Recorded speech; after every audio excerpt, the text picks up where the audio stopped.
नमो नमः मित्राणि, आप सभी का संस्कृत ज्ञानदायिनी चैनल में बहुत बहुत स्वागत है। मित्रों, आज हम लोग संस्कृत व्याकरण प्रवेशिका से वन लाइनर प्रश्नोत्तरी के रूप में द्वितीय सोपान संधि विचार के 430 प्रश्नों का अध्ययन कर चुके हैं। आज के वीडियो में हम लोग इसके आगे के प्रश्नों पर विचार करेंगे। तो चलिए देखा जाए। आज का हमारा पहला प्रश्न है।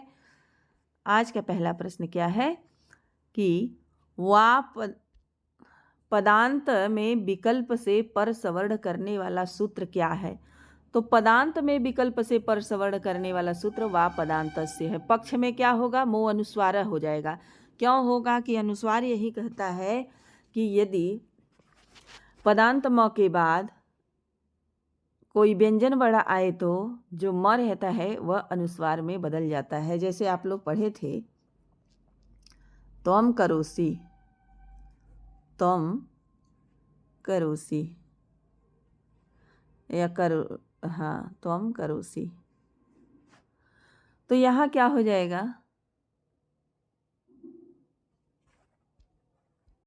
तो यहाँ पे जो म है, पद के अंत में म है, और इधर करोसी क्या है?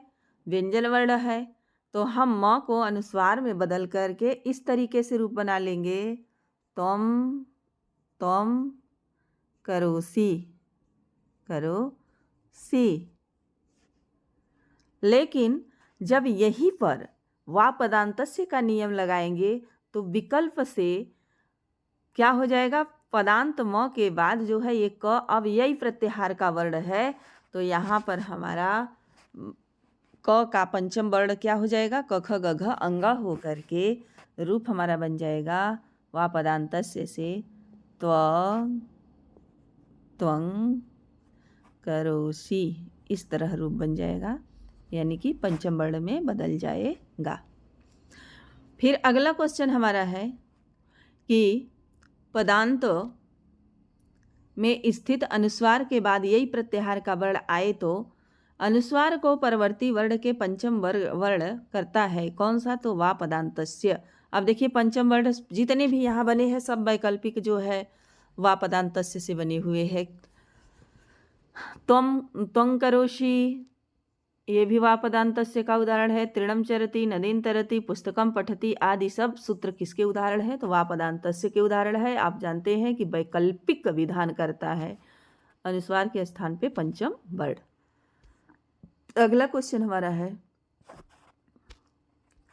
कि वा पदांतस्य सूत्र की प्रवृत्ति के लिए पदांत म को अनुस्वार होना अपेक्षित है। पदांत म को अनुस्वार करता है। तो अभी आप पढ़े हैं कि मो अनुस्वार जो है पदांत म को अनुस्वार में बदल देता है। ऊपर पठित परसवर्ण करने वाला एक अन्य सूत्र कौन सा है? तो परसवर्ण करने वाला दूसरा सूत्र क्या था? तोरली। तोरली क्या करता है? परसवर्ण कर देता है। परसवर्ण का मतलब होता है कि जो बाद में अक्षर रहेगा उसी का सवर्ण आगे आदेश हो जाएगा। अगला हमारा क्वेश्चन है कि जब राज धातु, कौन सी धातु? राज धातु पर में हो, बाद में हो, और उसमें क्वीप प्रत्यय जुड़ा हो। क्वीप प्रत्यय का सर्वापहारी लोप हो जाता है। तो कह रहे हैं कि क्वीप प्रत्यय जुड़ा हो तब पूर्ववर्ती सम के म, सम का जो म है वह म ही रहेगा, अनुस्वार में नहीं बदलेगा। यह ऐसा विधान कौन करता है? तो मो राजी सम क्वौ। क्योंकि हम ऊपर पढ़ आए हैं कि जो है म को अनुस्वार हो जाता है या म को परसवर्ण हो जाता है, पंचम वर्ण हो जाता है। तो उसी को रोकने के लिए सूत्र बना दिया गया कि कहीं ऐसा ना हो कि सम्राट में भी लोग अनुस्वार कर दें। तो मो राजी समग को आया और कहता है कि राज धातु हो, अक्यूप प्रत्यय हो, और आगे यदि सम का म हो तो वह म अनुस्वार में नहीं बदलेगा। किस सूत्र से? तो मोराजी समकौ से। मोराजी समकौ का उदाहरण क्या है? तो सम्राट है। अगला क्वेश्चन है कि समधन राट से क्या बनेगा? तो सम्राट बन जाएगा। फिर है मोराजी समह क्वौ किस संधि का अपवाद है? तो ये परसवर्ण का अपवाद है। णत्व विधान करने वाला सूत्र कौन सा है? तो रसाभ्याम नोड़ः णत्व, रसाभ्याम नोड़ः समान पदे। एक ही पद में यदि र रहे, श रहे, अथवा ह्रस्व या दीर्घ री रहे और उसके तुरंत बाद न आए, बीच में किसी वर्ण का व्यवधान न रहे, तुरंत ही न आ जाए, यानी कि र के तुरंत बाद न, स के तुरंत बाद न और री के तुरंत बाद न आए, तो करें उस न के स्थान में क्या हो जाता है, तो न अण में बदल जाता है। लेकिन किससे बदलता है, तो रसाभ्याम नोड़ह सूत्र ऐसा विधान बनाता है। अगला क्वेश्चन है, र स और न के बीच में, मतलब कि र स और न के बीच में अगर के य कोई स्वर आ जाए, ह य व र आ जाए, क वर्ग आए, प वर्ग आए, आंग आ जाए, अनुस्वार आ जाए, इनमें से किसी एक अथवा एक से अधिक वर्णों का व्यवधान आ जाए, तब न के स्थान पर क्या हो जाता है, तब भी ड़ हो जाता है। लेकिन किस सूत्र से होता है, तो अट कुप्वांग नुम व्यवाये अपि से। अट का मतलब क्या हो गया कि अट प्रत्याहार, यानी पूरे स्वर है वर्ड तक, यानी ह य व र तक।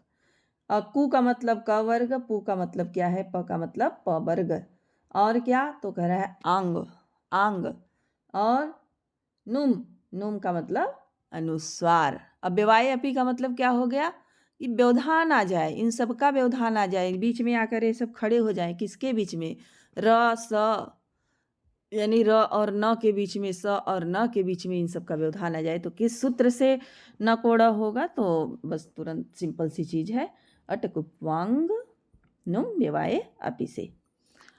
अगला क्वेश्चन है कि चतुर्धन नाम, चतुर्धन नाम में ड़त्व विधान करने पर रूप बनेगा, तो बन जाएगा हमारा चतुर्णाम। चतुर्धन नाम चतुर्णाम। अब पूछेगा किस सूत्र से बनेगा, तो देखिए यहाँ पर जो र आया है उसके तुरंत बाद न आ गया है, इस र के तुरंत बाद, बीच में किसी भी वर्ण का व्यवधान नहीं है, तो रसाभ्याम नोड़ह समान पदे से यहाँ चतुर्णाम बन जाएगा। अगला हमारा क्वेश्चन है कि पितृधन नाम से रूप बनेगा, तो बन जाएगा पितृणाम। अगला क्वेश्चन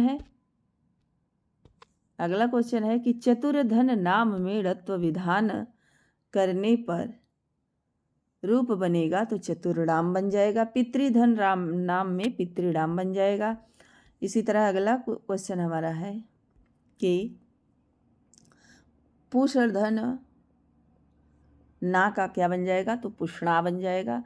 मित्राणी, मित्राणी, अब इसमें देखिए मित्राणी, पुष्णा, द्रव्येण, शीर्षाणी आदि किस सूत्र के उदाहरण है, तो सब रसाभ्याम नोड़ह के उदाहरण है।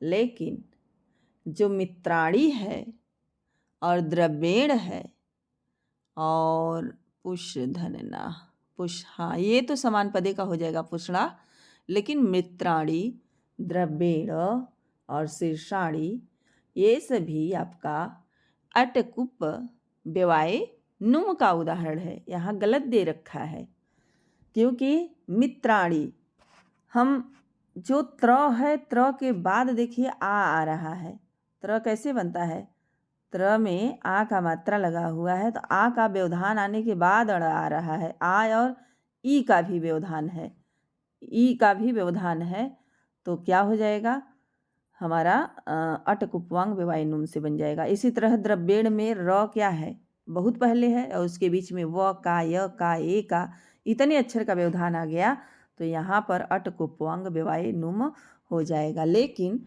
पुषधन ड़ा जो दिया है ये हमारा जो है रसाभ्याम नोड़ह बन जाएगा। क्यों बन जाएगा, क्योंकि हम पुष इस तरह लिख देंगे इसको, पुष अधन ना, तो स के तुरंत बाद ना आ रहा है, अतः रसाभ्याम नोड़ह लग जाएगा। अगला हमारा क्वेश्चन है ये ऋषि निवास में ड़त्व विधान क्यों नहीं हुआ है, तो क्यों नहीं हुआ है, तो ऋषि और निवास जो है अलग अलग दो पद है, इसलिए नहीं हुआ है, क्योंकि जब दो पद अलग अलग रहे तो वहाँ हम ड़ को न नहीं करेंगे। न किसी पद के अंत में आवे तो उसे नहीं होता है, क्या नहीं होता है, तो पद के अंत में रहेगा तो ड़ नहीं होगा। अगला क्वेश्चन है कि किसी पद के अंत में आए हुए न को ड़त्व निषेध करने वाला कौन सा सूत्र है? तो पदान्तस्य। कौन सा सूत्र है? तो पदान्तस्य। करता क्या है कि जब न किसी पद के अंत में आता है तो वह न को अण नहीं करता है। जैसे उदाहरण में हम लोग द्वितीय विभक्ति के जो देखते हैं, रामान, पितृन, वृषभान, ऋषभीन, ऐसे ऐसे जितने भी न हैं, न का नहीं रह जाता है, वहाँ अण नहीं होता। अब यहाँ दिया है रामान, पितृन, वृषभान, ऋषभीन आदि ड़त्व न करने में कौन सा कारण कौन बन रहा है? तो ये पदान्तस्य जो है न को ड़ नहीं होने देता, निषेध कर देता है। अगला क्वेश्चन है, सत्व विधान करने वाला सूत्र कौन है? तो आदेश प्रत्यय क्या करता है? ये सत्व विधान करता है। अगला क्वेश्चन है कि ईण प्रत्याहार के वर्ण अथवा क वर्ग के बाद कोई प्रत्यय संबंधी स रहे तो किसी दूसरे वर्ण के स्थान में आदेशित हुआ स आवे तो वह पदांत का न हो, तो उस स के स्थान में क्या होता है? तो उस स के स्थान में तो क्या हो जाएगा? तो स के स्थान पर मूर्धा स हो जाता है। इसके सूत्र को हम लोग समझते हैं। हम लोग पढ़े हैं कि अपदान्तस्य मूर्धन्यः ईडको आदेश प्रत्ययोः, यानी कि अपदान्तस्य मूर्धन्यः और ईड क्या है? एक प्रत्याहार है जिसमें क्या आ जाता है? तो ईड प्रत्याहार में आ को छोड़ करके जितने भी स्वर हैं सभी स्वर प्लस लड़ यानी कि अंतस्थ वर्ण आ जाएंगे। तो होता क्या है? अथवा कह रहे हैं कि इड़को को का मतलब हो गया क वर्ग आ जाए, और आदेश प्रत्यय का मतलब कि कोई प्रत्यय संबंधी स या किसी दूसरे के स्थान पर भी आदेशित हुआ स आवे तो वह पदांत न हो। पदांत न हो तो उसके स के स्थान पर पदांत न हो, ऐसी कहने का मतलब अपदांत पहले ही दे रखा है कि अपदान्तस्य मूर्धन्यः, यानी कि अपदांत रहे, पदांत न हो, तो उस स के स्थान पर क्या हो जाता है? मूर्धा स हो जाता है। बाकी हम लोग उससे समझते हैं, इसके उदाहरण से तो और अच्छे से समझ में आएगा।